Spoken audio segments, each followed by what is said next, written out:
नमस्कार दोस्तों, sports engineer में आप सभी का बहुत बहुत स्वागत है। मेरा नाम है दीपक भलोटिया और आज इस वीडियो में हम स्पोर्ट्स साइकोलॉजी के क्वेश्चन आंसर्स का 7वां पार्ट डिस्कस करने वाले हैं। वीडियो शुरू करते हैं। पहला क्वेश्चन है, शारीरिक संचार गतिविधि कक्षाएं किसके उपयोग द्वारा बेहतर ढंग से संगठित होती हैं? देखिए, फिजिकल कम्युनिकेशन की जो एक्टिविटी है वो बेहतर ढंग से कब संगठित होंगी? Right answer is order method. A हमारा करेक्ट आंसर है, आदेश विधि के द्वारा। देखिए, जब हम फिजिकल एक्टिविटी की क्लासेस लेते हैं तो हमें कमांड देनी पड़ती है, हमें ऑर्डर देना पड़ता है। बिना ऑर्डर के फिजिकल एक्टिविटी क्लासेस पॉसिबल नहीं है, इसलिए ऑर्डर मेथड है वो सबसे अच्छा मेथड माना गया है फिजिकल एक्टिविटी क्लासेस का। ऑर्डर मेथड में आप क्या करते हो? सबसे पहले बच्चों को असेंबल करते हो, सावधान विश्राम या फिर स्टेनेटीज अटेंशन उनको करवाते हो, उसके बाद में उनको आप कमांड देते हो। ये जो सारी कमांड की बातें हैं ये आप ऑर्डर मेथड के अंदर देखते हो। नेक्स्ट है, एडवर्ड थॉर्नडाइक ने इन नियमों को विकसित किया। थॉर्नडाइक ने जो नियम दिए थे, इन 4 ऑप्शंस में से बताना है कि वो नियम कौन से थे। Right answer is learning law. B हमारा करेक्ट आंसर हो जाएगा।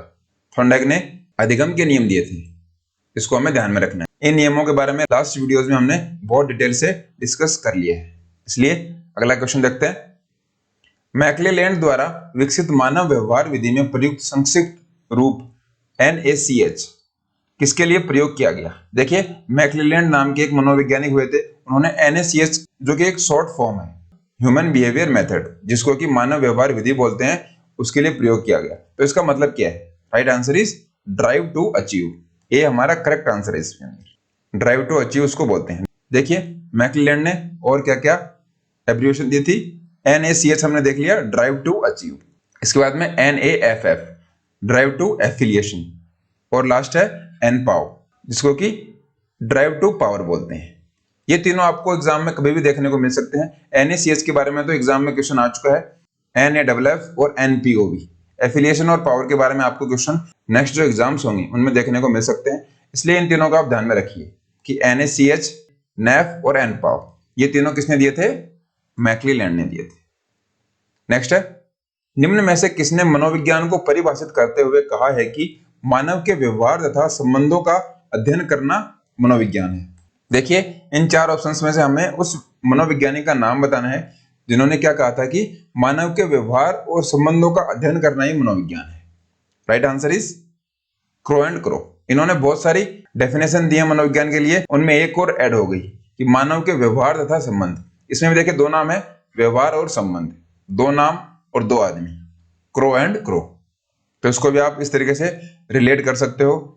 एक याद रखने का तरीका आप ध्यान में रख सकते हो कि मानव के व्यवहार और संबंध, ये 2 चीजें मनोविज्ञान का अध्ययन करने के लिए किसने बताई थी? क्रो एंड क्रो ने बताई थी।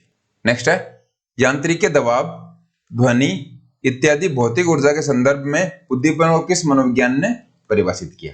देखिए, कई नाम हमारे सामने हैं, sound, mechanical pressure, physical pressure. इन सब का उल्लेख कौन से मनोवैज्ञानिक ने किया है? Right answer is Hull. D हमारा करेक्ट आंसर हो जाएगा। देखिए, हल से हम किस तरीके से याद रखें? हल जब हम चलाते हैं तो जमीन में हम प्रेशर डालते हैं, तो प्रेशर इसमें फिजिकल प्रेशर आ गया, मैकेनिकल प्रेशर आ गया। तो ये जो 2 प्रेशर आते हैं जिस डेफिनेशन के अंदर, वो डेफिनेशन दी थी हल ने। इस तरीके से आप इसको ध्यान में रख सकते हैं। नेक्स्ट है, आप घोड़े को पानी तक ले जा सकते हैं पर उसे पानी पीने के लिए विवश नहीं कर सकते। यह अध्ययन कौन से नियम से संबंधित है? देखिए, सबसे पहले तो ये क्वेश्चन बहुत ज्यादा इंपॉर्टेंट है, बहुत ज्यादा बार एग्जाम में इस क्वेश्चन को पूछ चुके हैं। तो आप घोड़े को पानी तक लेके जा सकते हो लेकिन पानी के लिए आप विवश नहीं कर सकते। ये कौन से नियम में हम देखते हैं? Law of readiness. ए हमारा करेक्ट आंसर है, क्योंकि जब कोई किसी काम को करने के लिए रेडी नहीं है, तत्पर ही नहीं है, तो आप उसको काम नहीं करा पाओगे। जैसे कि मान लो एक टीचर है, वो आपको कंटिन्यूअस पढ़ाया जा रहा है लेकिन आपका मन ही नहीं है पढ़ने में। मान लीजिए आप यूट्यूब पे पढ़ रहे हो और कोई टीचर आपको पढ़ा रहा है, ठीक ठाक पढ़ाता है, लेकिन आपका पढ़ने का मन नहीं है, आपके मन में इच्छा ही नहीं है कि मैं इस टॉपिक को कवर करूं या फिर इस सब्जेक्ट के बारे में और जानूं, तो टीचर का पढ़ाया हुआ स्टूडेंट का काम नहीं आएगा। इसलिए आपको खुद तत्पर रहना पड़ेगा, आपको खुद रेडी रहना पड़ेगा सीखने के लिए। तो यही घोड़े और पानी वाली बात थी।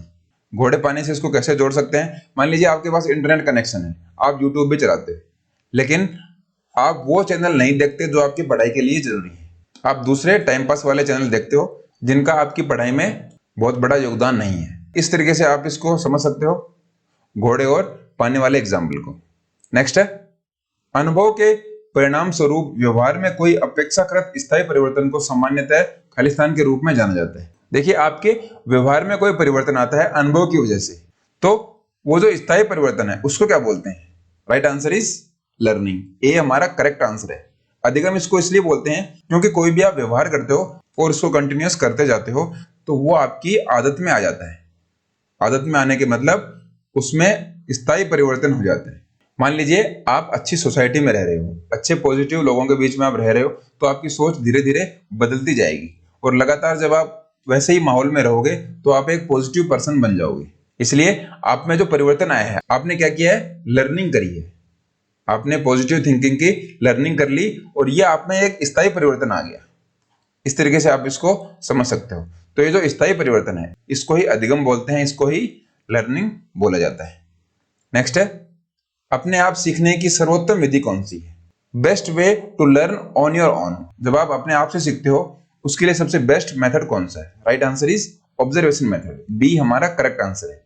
देखिए, ऑब्जर्वेशन मेथड में आप अपने आप से कैसे सीखते हो? मान लीजिए यहाँ पे कोई ग्राउंड है और एक मैच चल रहा है और उस ग्राउंड से थोड़ी दूर पे आप बैठे हुए, तो उस मैच को देख के आप ऑब्जर्व करते हो कि प्लेयर कैसे खेल रहे हैं और नेक्स्ट टाइम जब आप खेलोगे तो उन सभी स्किल्स को आप अप्लाई करोगे अपने गेम के अंदर। इसलिए ऑब्जर्वेशन सबसे बेस्ट मेथड है अपने आप सीखने का। आप ऑब्जर्व करते हो, जो भी एक्टिविटीज होती हैं उनको देखते हो, ऑब्जर्व करते हो, उनको सीखते हो और सीखकर उनको अप्लाई करते हो, और यही सब आता है ऑब्जर्वेशन मेथड के अंदर। नेक्स्ट है, आचरण विज्ञान एवं मानसिक प्रक्रिया जानी जाती है। देखिए, प्रैक्टिकल साइंस और मेंटल प्रोसेस ये क्या होते हैं? Right answer is psychology. Psychology के अंदर हम क्या देखते हैं? मनोविज्ञान के अंदर हम देखते हैं आचरण विज्ञान और मानसिक प्रक्रिया। हम साइकोलॉजी में कोई भी बात ऐसे ही नहीं मान लेते, उसका पहले हम प्रैक्टिकल करते हैं, उसका हम पहले टेस्ट करते हैं, टेस्ट करने के बाद हम उसका प्रिंसिपल बनाते हैं, उसका सिद्धांत बनाते हैं, और ये मेंटल प्रोसेस होती है, दिमाग का सारा काम होता है साइकोलॉजी के अंदर। ये दोनों चीजें जब मिल जाती हैं तो वो बनाती हैं साइकोलॉजी को। नेक्स्ट है, शारीरिक शिक्षा के व्याख्यात्मक और बौद्धिक विकास के उद्देश्य में व्यक्ति की किस योग्यता को रेखांकित किया गया है? देखिए, फिजिकल एजुकेशन के बहुत सारे उद्देश्य हैं, बहुत सारे पर्पस हैं, उसके अंदर व्याख्यात्मक और बौद्धिक विकास है, तो वो व्यक्ति की कौन सी योग्यता को डेवलप करेंगे? राइट आंसर इज सी, ठीक ढंग से सोचने और समस्या हल करने की योग्यता। देखिए, आपका जो व्याख्यात्मक और बौद्धिक विकास है वो आपको सही ढंग से सोचने और समस्या को हल करने, प्रॉब्लम सॉल्विंग एबिलिटी आपके अंदर लेकर आते हैं। व्याख्यात्मक मतलब जब आप किसी टॉपिक के बारे में डिटेल में पढ़ते हो, और बौद्धिक विकास आपका जो इंटेलेक्चुअल डेवलपमेंट है, आप अपनी बुद्धि को बढ़ाते हो, इन सब की हेल्प से आप ठीक ढंग से सोचते हो, आप अच्छे तरीके से सोच पाते हो, और कोई भी प्रॉब्लम है उसको आप सही तरीके से और क्विक, बहुत जल्दी उसको सॉल्व कर पाते हो। यही सब हमें देखने को मिलता है व्याख्यात्मक और बौद्धिक विकास के अंदर फिजिकल एजुकेशन में। नेक्स्ट है, शारीरिक शिक्षा का होलिस्टिक कार्यक्रम विद्यमान है। देखिए, होलिस्टिक प्रोग्राम क्या होता है? इसके अंदर बच्चा ओवरऑल सीखता है, सब कुछ सीखता है बच्चा। इसमें फिजिकल, मेंटल, सोशल ये सारी क्वालिटीज आती हैं, और ये फिजिकल एजुकेशन के अंदर ये प्रोग्राम आता है। तो ये प्रोग्राम कहाँ विद्यमान है? Right answer is in children's school experience. C हमारा करेक्ट आंसर है। बच्चों की जो पाठशाला है, बच्चों की स्कूल है, उसके अनुभव के अंदर ये सब चीजें हमें देखने को मिलती हैं। क्योंकि बच्चा जब स्कूल में होता है वो खेलता भी है, अपने दोस्तों के साथ वो बातें भी करता है, कुछ अच्छी बातें सीखता है, कुछ बुरी बातें सीखता है। तो ये सब है वो आता है होलिस्टिक प्रोग्राम के अंदर, कि बच्चे का विकास हो रहा है, बच्चे का सर्वांगीण विकास हो रहा है, वो सोशल भी हो रहा है, उसका बौद्धिक विकास भी हो रहा है, पढ़ाई में भी वो अच्छा कर रहा है, स्पोर्ट्स में भी फिजिकल एक्टिविटीज वो कर रहा है। तो इस तरीके से एक होलिस्टिक प्रोग्राम फिजिकल एजुकेशन के अंदर स्कूल में बच्चे के लिए सबसे ज्यादा बेनिफिशियल होता है। नेक्स्ट है, अध्यापन सहायक सामग्री के प्रयोग से।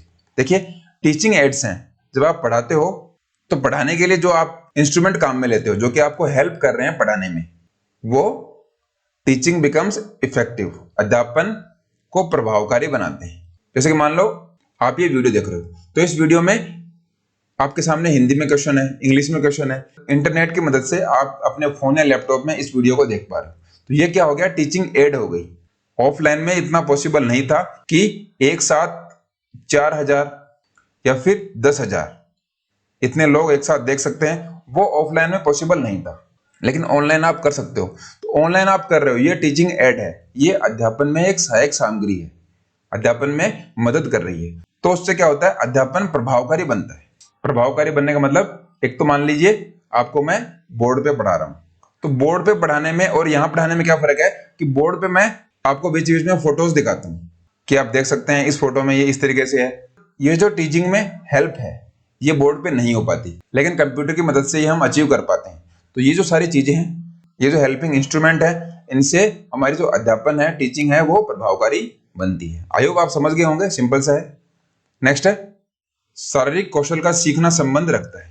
देखिए फिजिकल स्किल है, उसको सीखने के लिए वो किससे संबंध रखता है? Right answer is all of the above, D हमारा करेक्ट आंसर हो जाएगा। Cognitive learning, learning efforts, learning motor loss. कोई भी फिजिकल स्किल, कोई भी गेम में जब हम फिजिकल स्किल सीखते हैं, उसके लिए कॉग्निटिव प्रभाव के सीखने और मोटर के सीखने, हमें फिजिकल एक्टिविटी का पता होना चाहिए, हमें हमारी जो इंटेलेक्चुअल, हमारी बौद्धिक क्षमता है वो भी अच्छी होनी चाहिए, और उसको सीखने से क्या इफेक्ट आएगा, क्या प्रभाव पड़ेगा, ये सब हमें पता होना चाहिए। फिजिकल स्किल में ये तीनों चीजें हमें देखने को मिलती हैं। नेक्स्ट है, सीखने के कौन से नियम को उपयोग और अनुपयोग का नियम कहा जाता है? लॉ ऑफ लर्निंग दिए थे थॉर्नडाइक ने, उनमें से rule of use and disuse, ये कौन से रूल को कहा जाता है? Right answer is A, law of exercise.